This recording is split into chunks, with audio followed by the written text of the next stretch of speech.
Halo, shalom semuanya, selamat pagi, selamat kita bertemu di hari ini. Harap kita dalam keadaan sehat semuanya, ya. Puji Tuhan, semua dalam keadaan sehat. Oke, baiklah. Sebelum kita akan memulaikan kegiatan kita di hari ini, mari kita akan buka dengan doa dan mari kita berdoa. Bapa, Engkau sungguh baik, teramat baik dalam hidup kami.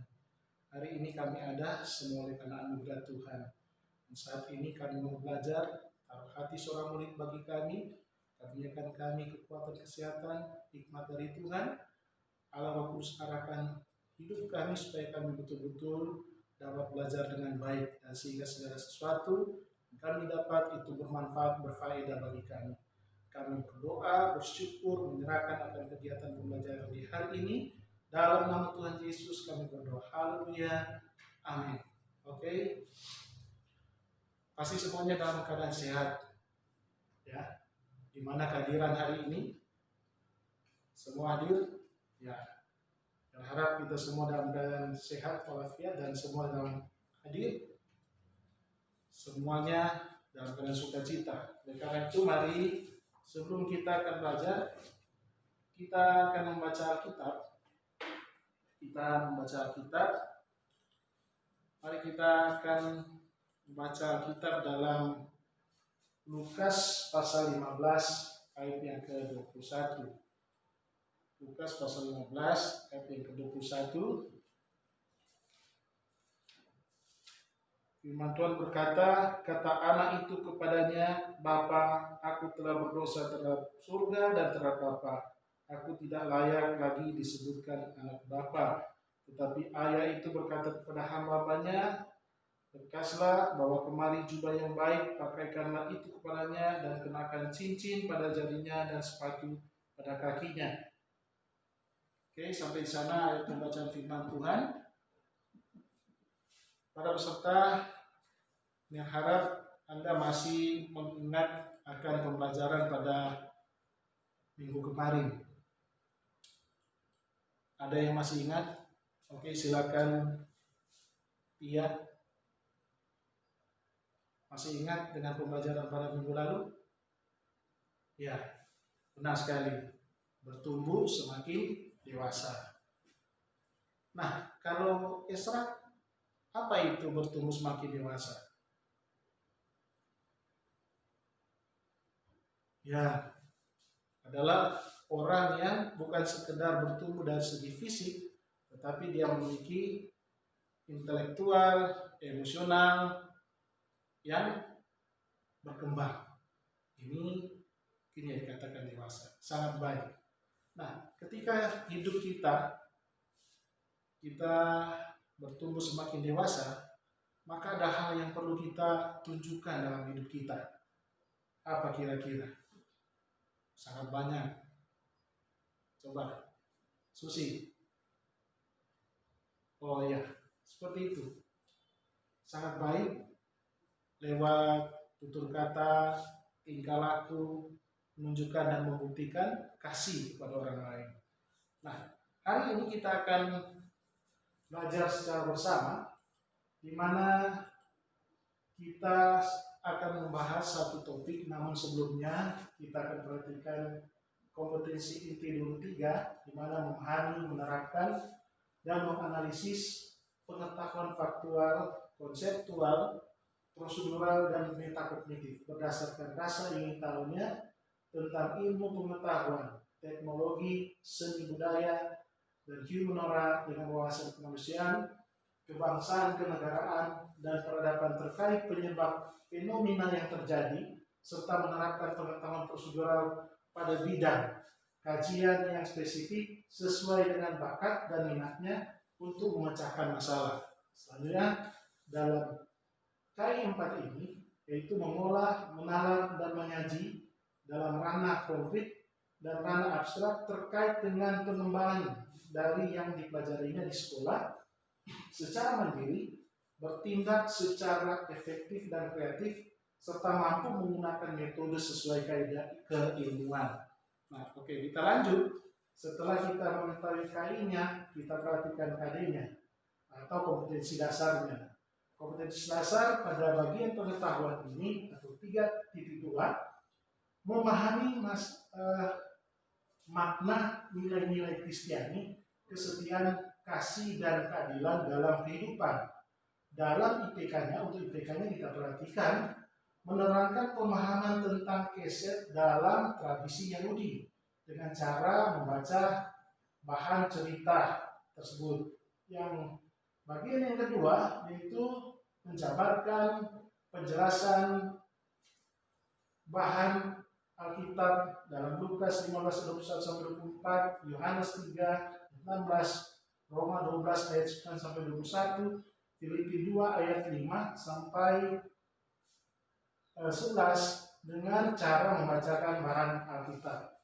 Selanjutnya dalam kompetensi dasar bagian keterampilan atau 4.2 menerangkan nilai-nilai Kristiani, kesetiaan, kasih, dan keadilan melalui berbagai aktivitas. Sementara dalam IPK-nya yaitu menjalankan nilai-nilai Kristiani, kesetiaan, kasih, dan keadilan melalui berbagai aktivitas melalui kajian literatur dan menyusun rencana untuk mengasihi orang yang selama ini paling sulit dikasihi melalui kajian literatur.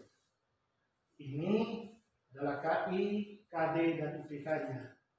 Nah, kita perhatikan tujuan pembelajaran kita di hari ini yaitu melalui kegiatan pembelajaran menggunakan model discovery learning yang dipadukan dengan pendekatan saintifik yang menuntun peserta didik untuk mengamati, dalam arti membaca permasalahan, menuliskan penyelesaian, dan mempresentasikan hasilnya di depan kelas.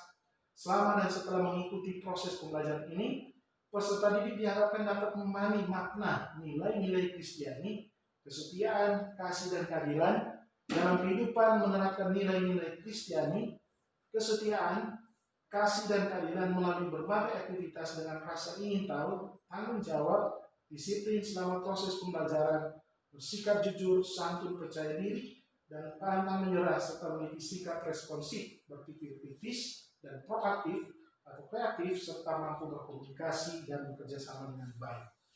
Nah, jadi dari tujuan pembelajaran ini maka kita akan perhatikan KKM-nya, ya, KKM-nya 76. Jadi yang sangat berharap untuk kita bisa mencapainya. Sebab itu lewat pembelajaran di hari ini dengan langkah-langkah di mana kita akan melihat video pembelajaran maupun juga penjelasan dari Ner tentang berkaitan dengan materi di hari ini. Selanjutnya ada diskusi kelompok, bahkan juga ada kegiatan di mana akan bermain peran. Baru lewat penilaian di hari ini adalah penilaian spiritual, ada penilaian sosial, pengetahuan, dan keterampilan. Oke, saat ini kita akan perhatikan video sebelum kita masuk dalam pembelajaran atau penyampaian materi di hari ini. Sama-sama kita menyimak akan video ini. Salam berhenti sejenak, karena hidup membutuhkan jeda. Sore hari ini, tanggal 1 Mei 2020, gereja merayakan bulan ini sebagai bulan Maria. Dan di dalam bacaan pertama tadi dikisahkan kisah pertobatan Paulus. Betapa indah kisah pertobatan itu, dan juga betapa indah kisah kasih Maria sebagai Ibu Yesus yang membuat saya ingin merenungkan tentang pengalaman ini. Saudara-saudaraku yang terkasih, hanya karena kasih yang benar yang mampu memberi daya ubah yang positif di dalam diri kita. Hanya karena kasih yang benar yang mampu memberi daya ubah yang positif di dalam diri kita.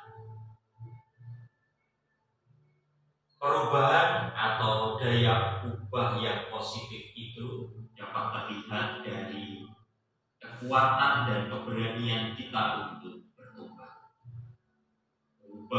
menjadi lebih baik. Ini tentu karena kasih yang benar. Karena kasih yang tidak benar justru akan membuat kita semakin terperosok atau jatuh di dalam kesalahan dan dosa. Yang kedua, contoh daya ubah itu adalah dari takut, cemas menjadi berani.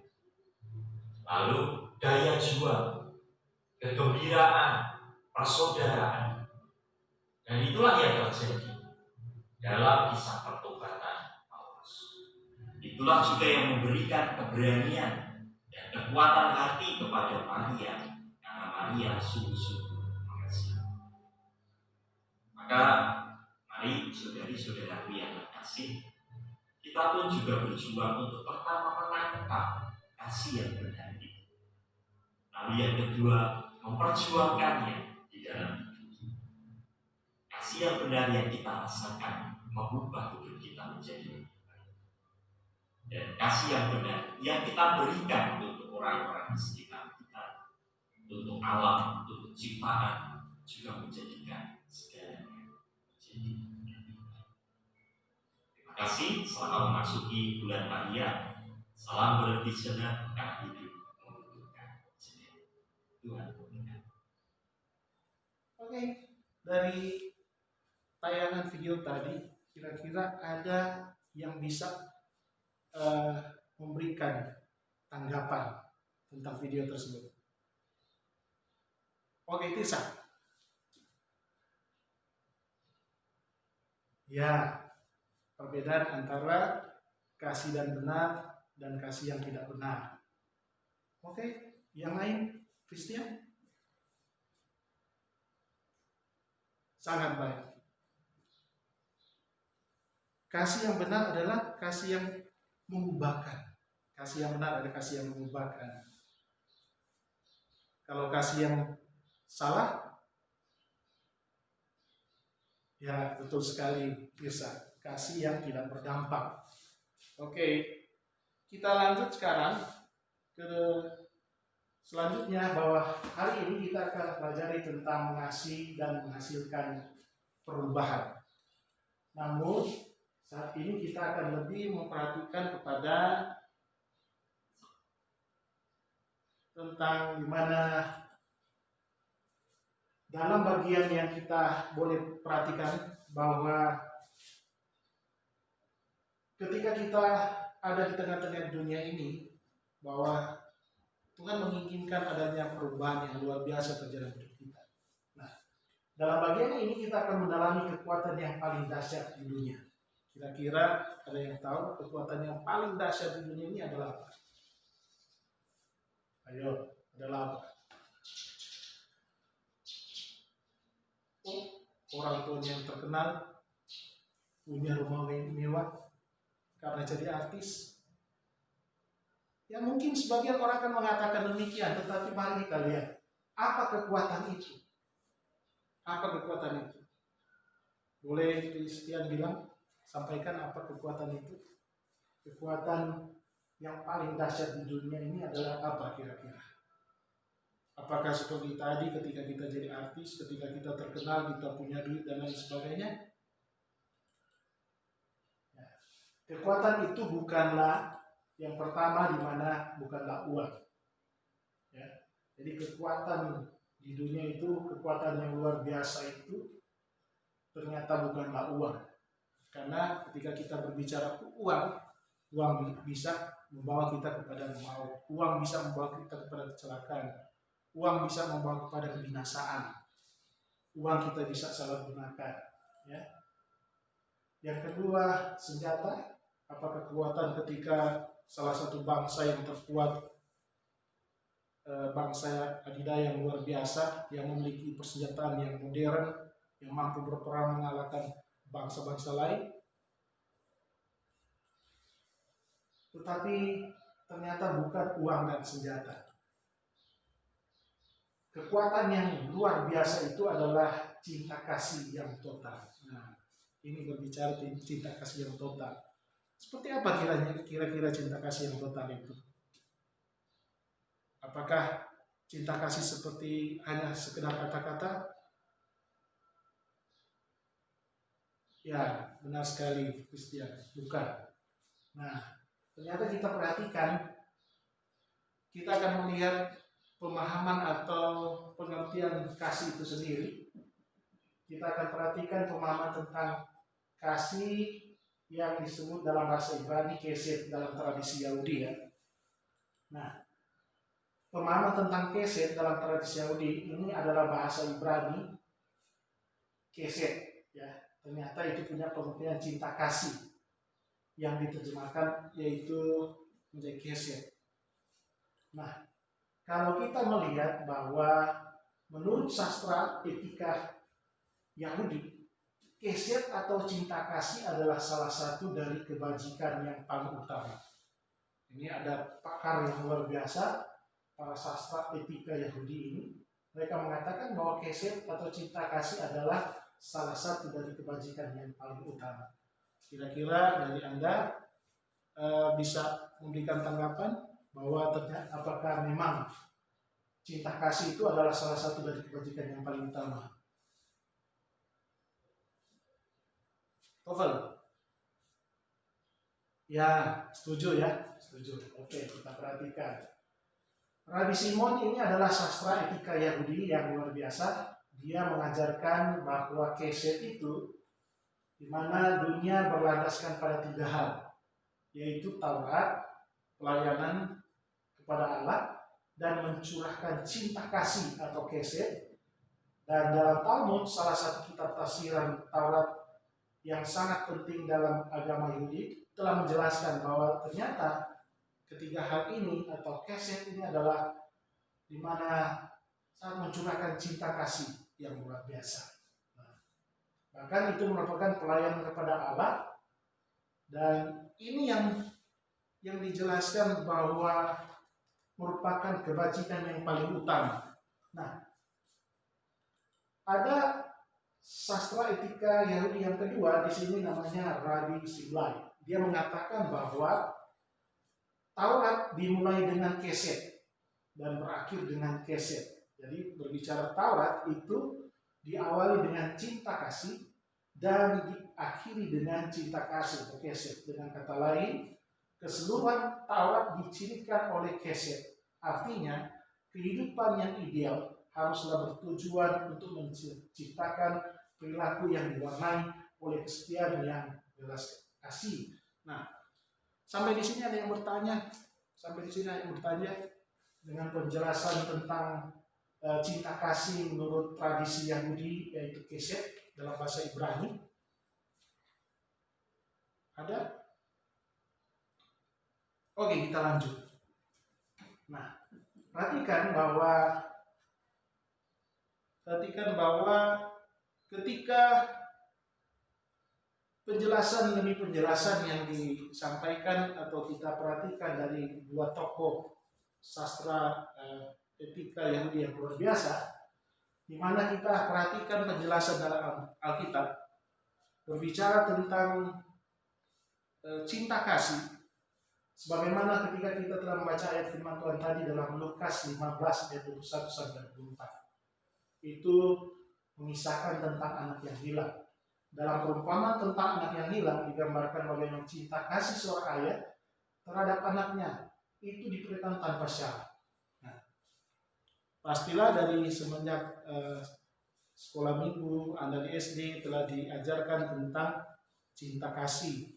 Apalagi banyak kali mungkin Anda fragmenkan, dramakan saat-saat ketika mungkin Natal, topik tentang anak yang hilang. Kira-kira ada yang bisa menceritakan? Ada yang bisa? Oke. Kevin, ceritakan.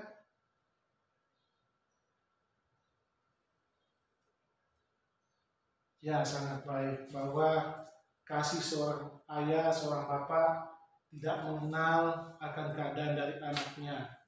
Ya. bahwa dia tetap mengasihi sekalipun anaknya yang telah pergi cukup lama, yang telah meminta akan miliknya untuk dibagikan secara langsung dan akhirnya difoya-foyakan, tetapi ayahnya tetap mengasihi. Nah, ternyata dalam penjelasan ini seorang ayah terhadap anaknya, cinta kasih seorang ayah terhadap anaknya itu diperlihatkan tanpa syarat. Sang ayah yang selalu menanti-nantikan kepulangan anaknya dari kejauhan telah melihat bahwa si bungsu ternyata sudah kembali tanpa bertanya kemana saja ia selama ini. Mengapa penampilannya begitu kotor dan jorok, dan kemana uang dan harta kekayaan yang telah diwariskan kepada si anak bungsu ini? Sang ayah langsung merangkul anaknya. Dia tidak berhenti di situ saja. Dia menyuruh pelayan-pelayannya mengambilkan jubah yang mahal, menyembelihkan anak lembu yang tambun, dan mengadakan pesta besar untuk menyambut kepulangan si anak bungsu. Mungkin orang zaman sekarang marah ya jika anaknya berfoya-foya menghambur-hamburkan uang pembagian dan akhirnya balik lagi minta lagi. Ternyata ayat dalam Lukas 15 ayat 21 sampai 24 ini sangat berbeda, di mana dia sangat mengasihi, ya, dia sangat mengasihi. Mungkin pernah selama ini peserta didik alami dalam hidup, boleh ceritakan? Mega, coba ceritakan. Ya, sangat baik. Mega menceritakan bahwa saat pernah dia mengalami di mana ketika dia dikasih uang akhirnya disalahgunakan, tetapi ayahnya tetap mengasihinya, namun mengingatkannya untuk tidak lagi menghamburkan uang. Ya. Nah, selanjutnya dalam Yohanes 3 ayat 16. Ini merupakan ayat hafalan Yohanes 3 ayat 16, di mana karena begitu besar kasih Allah akan dunia ini sehingga dia mengaruniakan anaknya yang tunggal supaya setiap orang yang percayanya kepadanya tidak binasa melainkan beroleh hidup yang kekal. Nah, bahasa tentang kasih tanpa syarat, Allah sangat mengasihi hidup kita dan dikatakan tanpa syarat, itu dilanjutkan dengan pembahasan ini dalam Yohanes 3:16 adalah ayat yang sangat dikenal oleh orang Kristen pada umumnya. Dalam ayat ini dikatakan bahwa kedatangan Yesus Kristus adalah inisiatif Allah sendiri. Ya. Inisiatif Allah sendiri, ini perhatikan, inisiatif Allah sendiri. Bahwa kasih yang dicurahkan Allah dalam hidup kita, bahwa kita ini manusia berdosa. Ya, tetapi kasih Allah yang begitu besar, luar biasa, tanpa syarat, dan inisiatif Allah sendiri, tidak ada syarat apapun yang dituntut Allah. Semua yang mengaruniakan anaknya itu, jadi janji keselamatan itu sudah disediakannya dan sekarang terserah kepada kita apakah kita mau menyambutnya atau tidak. Jadi bagaimana dengan Anda? Apakah Anda menyambut keselamatan itu karena itu memang inisiatif Allah memberikan bagi kita, apalagi tidak lama lagi kita memperingati Natal Yesus Kristus, kelahiran Yesus Kristus, dan ayat ini biasanya dikumandangkan, mengingatkan bagi kita betapa luar biasa Allah mengasihi kita. Sampai di sini ada yang bertanya? Paham? Kita lanjut ya. Selanjutnya dalam Roma 12 ayat 9 sampai 21 ini, kalau kita perhatikan dalam ayat firman Tuhan, coba Anda buka Alkitab dan coba Anda perhatikan di sana, ternyata kira-kira ada apa di sana? Menjelaskan tentang apa?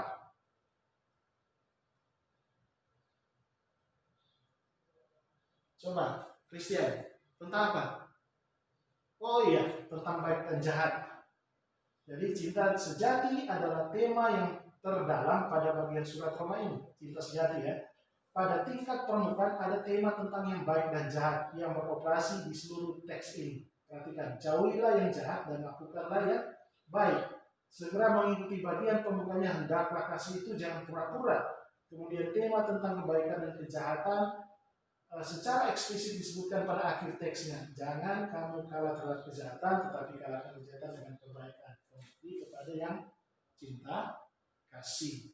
Nah, selanjutnya perhatikan dalam Filipi pasal 2 ayat 5 ayat sampai 11. Coba Filipi 2 ayat 5 sampai 11. Nanti Ani membaca. Filipi 2 ayat 5 sampai 11.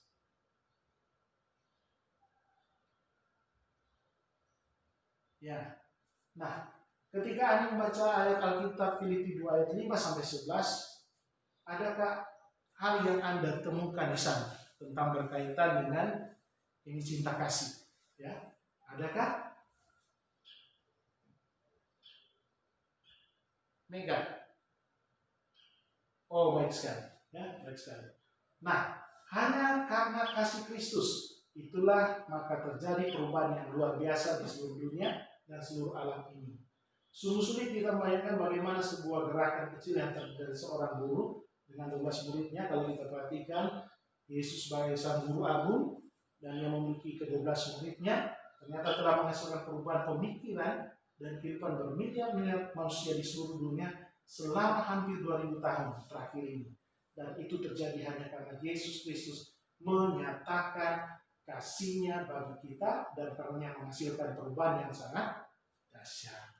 Oke. Jadi sampai di sini penjelasan tentang cinta kasih menurut tradisi Yahudi, yaitu Kesed, dan menurut Alkitab. Kalau kita sudah perhatikan tadi, ya, dalam penjelasan Alkitab dan Alkitab, ada yang mau bertanya? Ada yang mau bertanya? Oke. Jika tidak ada, sekarang kita perhatikan, ini akan meminta Anda coba kembali mempelajari tentang Lukas 15 ayat 21 tadi sampai 24, dan ini tentang anak yang hilang. Kemudian peserta didik silakan untuk memerankannya dalam sebuah simulasi sehingga peserta didik dapat semakin menghayati kisah perumpamaan. Ayo coba Christian menjadi ayah, Isra menjadi anak yang hilang. Silakan. Wah, ada lagi anak yang sulung. Mega, ya. Coba perankan. Coba diperankan.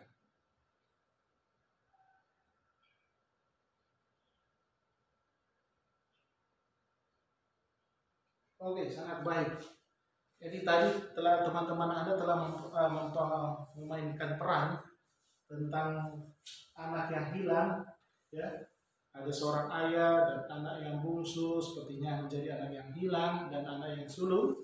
Boleh Anda kira-kira dari apa yang ditampilkan dari teman-teman Anda tadi, apa yang kira-kira Anda dapat di sana? Apa yang Anda simak di sana? Oh iya, benar sekali. Tony, benar ya. Bahwa ayah memiliki kasih yang luar biasa terhadap anaknya. Sekalipun ya mungkin dari hal lain mungkin mengecewakan, tetapi ayah tetap mengasihi. Ya, bukan dalam arti yang sulung tidak dikasihi, tetapi kasih seorang ayah itu sangat luar biasa terhadap anaknya. Nah, selanjutnya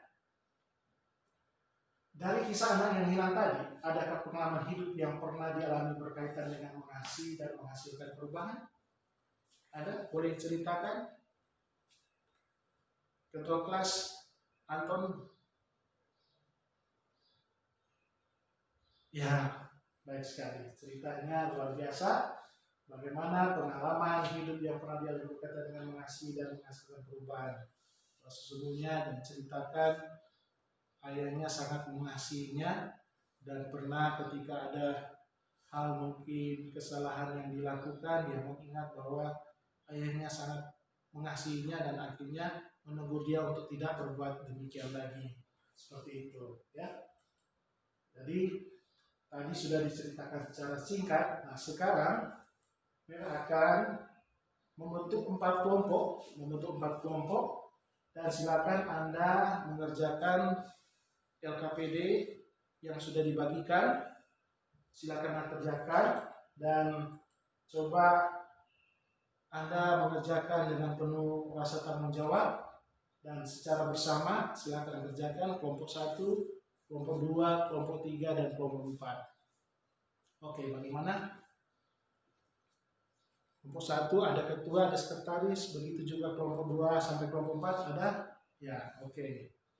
Silakan Anda mengerjakan. Silakan Anda mengerjakan dengan baik. Mari jujur Anda mengerjakan, bertanggung jawab, kerjasama di sana. Coba akan tunjukkan.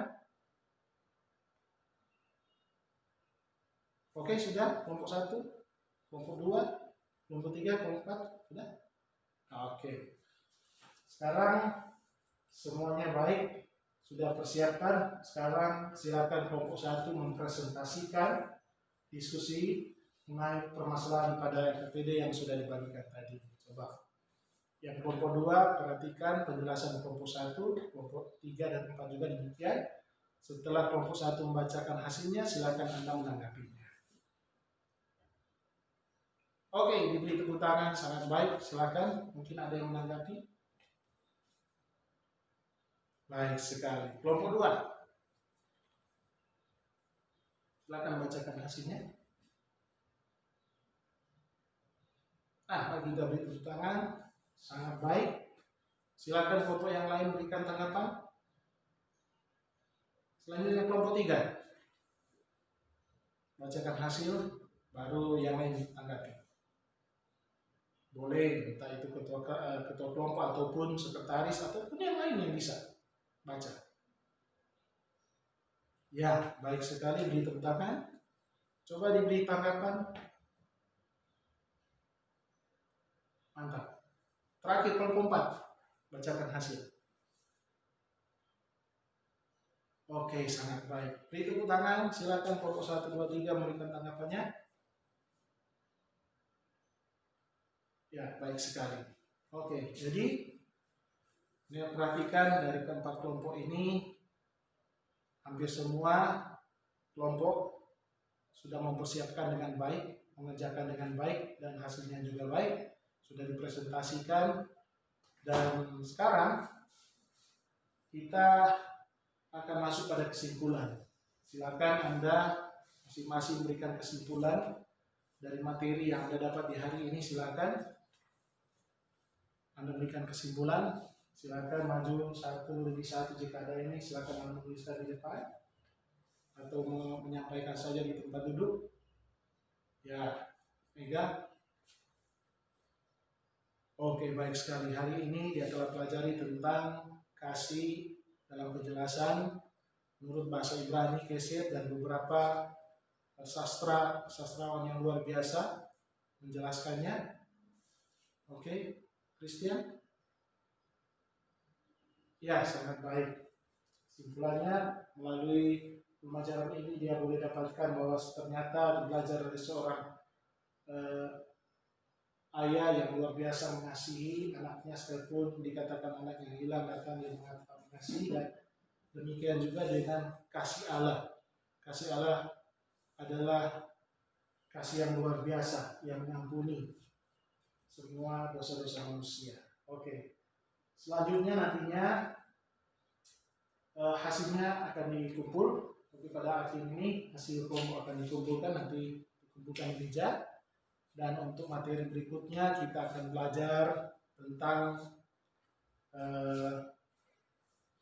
bagaimana kita harus memiliki kasih yang luar biasa itu dalam hidup kita. Ya, bagaimana kita harus memiliki kasih yang luar biasa itu dalam hidup kita. Seperti apakah kasih yang luar biasa itu dalam hidup kita dan kita terapkan dalam hidup kita. Jadi sekali lagi saya ingatkan bahwa ada penilaian-penilaian yang sudah mulai diberikan buat Anda, yaitu penilaian secara spiritual, ada penilaian secara sosial, penilaian secara pengetahuan, dan penilaian secara tampilan. Oke, kita akan tutup kelas hari ini. Apabila kita sudah selesai untuk hari ini, dan mari kita tutup dengan doa. Mari kita berdoa. Tuhan Yesus, terima kasih hari ini kami boleh belajar semulaikan nama Tuhan. Terima kasih Tuhan, kiranya apa yang kami belajar di hari ini terus kami dapat kembangkan di hari-hari yang ke depan, dapat dipraktikkan bagi kemuliaan nama Tuhan. Dalam nama Tuhan Yesus kami bersyukur untuk akan kegiatan kami saat sore di saat pagi hari ini. Dalam nama Tuhan Yesus kami berdoa. Haleluya. Amin.